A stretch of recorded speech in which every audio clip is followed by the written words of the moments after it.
Ginagawa ko lang yan kasi nga po,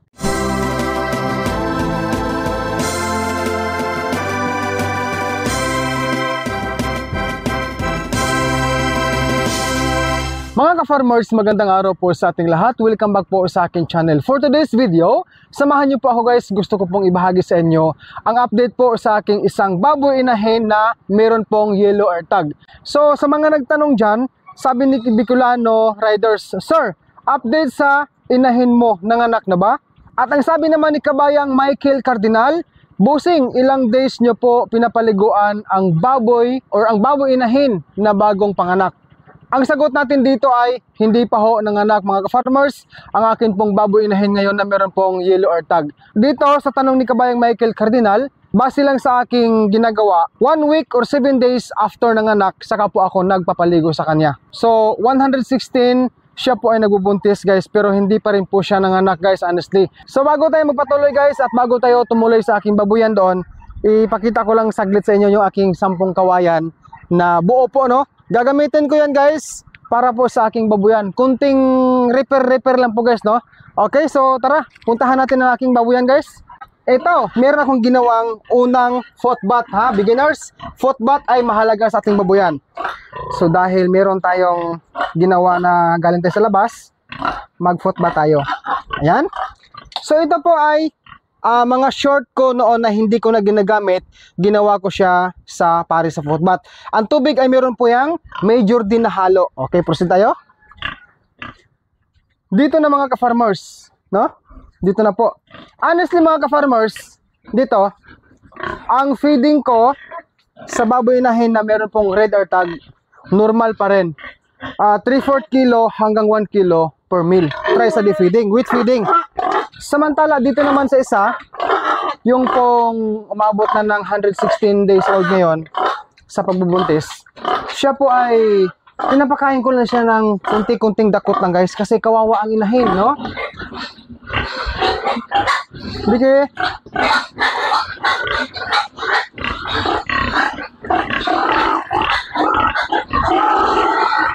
King's Beta Plus Animal Feed Supplement. Hop.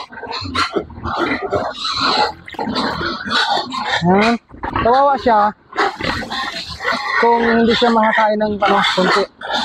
Kahit kunti man lang guys. Yan.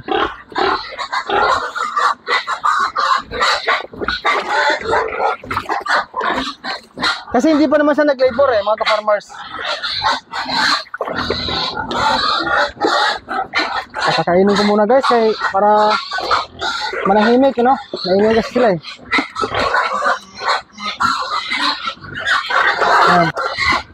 Okay. Ito po ang lactating stage. Ang ganito lang mga ka-farmers, oh. Sandakot lang, oh. Halika. Wala pa naman kasing labor na nakitaan si Dodo sa kanya, kaya ganyan lang muna, no? Okay mga ka-farmers, iwan muna natin yung aking mga fatteners ha. Dito po tayo sa update sa aking baboy na hen. So isingit ko muna ang 3 piraso na foot bath na ginawa ni Dodong Villara, no? Ang una dito po mga ka-farmers, oh. Ayan.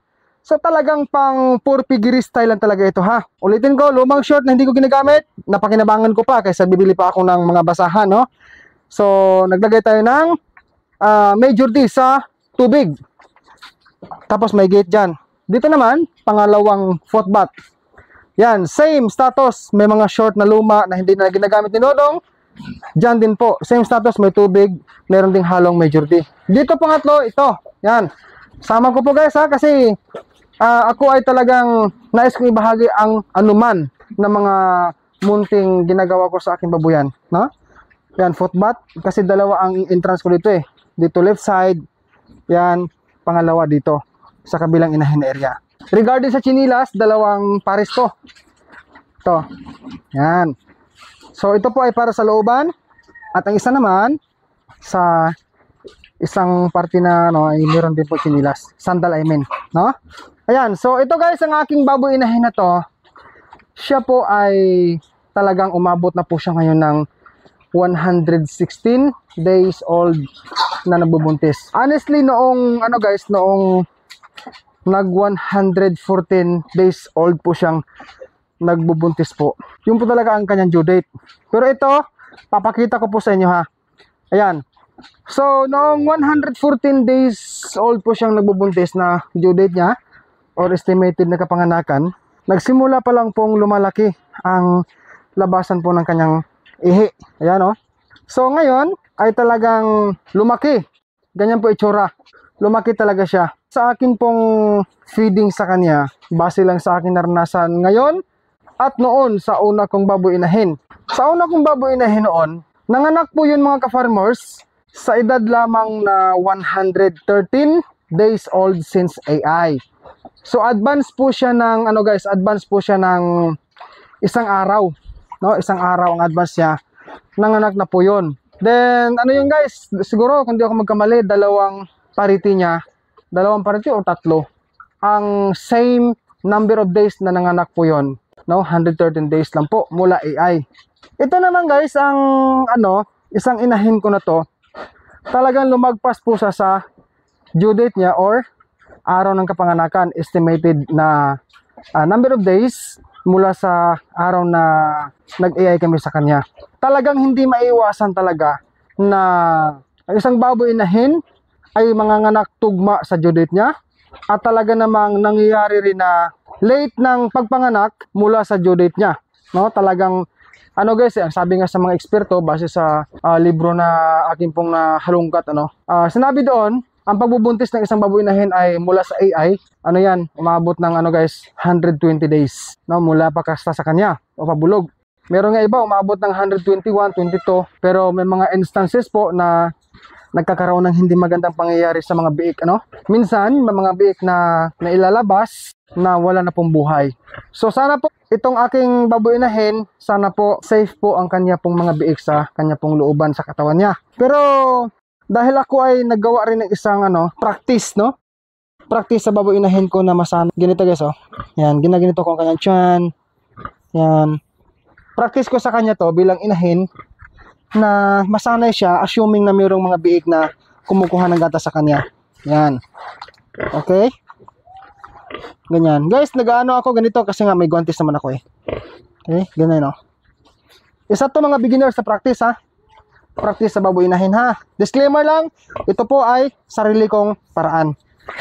Practice to sa baboy inahin. Ganito. Yan. Na para masanay siya na mafe-feel niya na meron siyang mga biik na kumukuha ng milk niya, Assuming lang. Yan. So, ganyan ang kanyang posisyon. Yan. Ito. Mamagana guys, Actually, nagkupos na yan eh. Action na kupos. Kung sa Cebuano pa, gakuyot ba? Gakunot na, Gakunot. Kahapon kasi guys, masyadong maga. Manas. Ngayon, medyo lumiit-liit na. Parang siya eh, action na malalaya na siya. Then, ang kanyang guys, ang kanyang feeding, pag umaga, binibigyan ko lang siya ng sa kahakop na feeds, lactation feeds. Sinadya ko talaga. Kasi nga, kung hindi ko siya bigyan ng feeds guys, konti lang, ay siya, may chance talaga na matamlay siya. Tatamlay talaga ang baboy mga ka-farmers beginners kasi nga, wala naman siyang kinakain na feeds, Pero, linawin ko lang, alam ko na marami pong mga expert dyan, alam ko na marami po ang mga matagal na sa pag-alaga ng baboy inahin. Linawin ko lang beginners, ha. Ginagawa ko lang to, na binibigyan siya ng kunting feeds, ganoon, doon sa kanyang pasungan. Kasama ko po ang paglagay sa King's Beta Plus Animal Feed Supplement sa pasungan niya with feeding.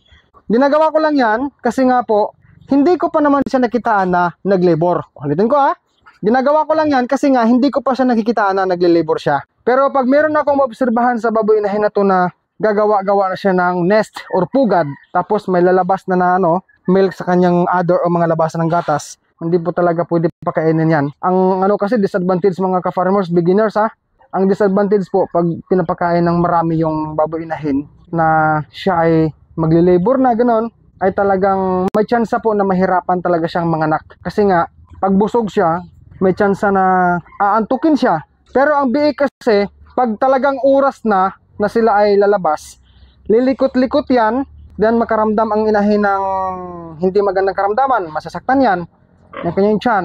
Kasi ang biik, pag time na nalalabas yan, ng mga healthy biik, healthy piglets, maghahanap kasi ng butas talaga yan sa party ng katawan ng inahin para sila ay lumabas, no? Disclaimer lang ha, ang sinasabi ko base lang sa aking munting na pag-alaman, munting na pag-unawaan sa isang baboy inahin, ano. So meron na siyang ano guys, so meron na siyang milk, ano.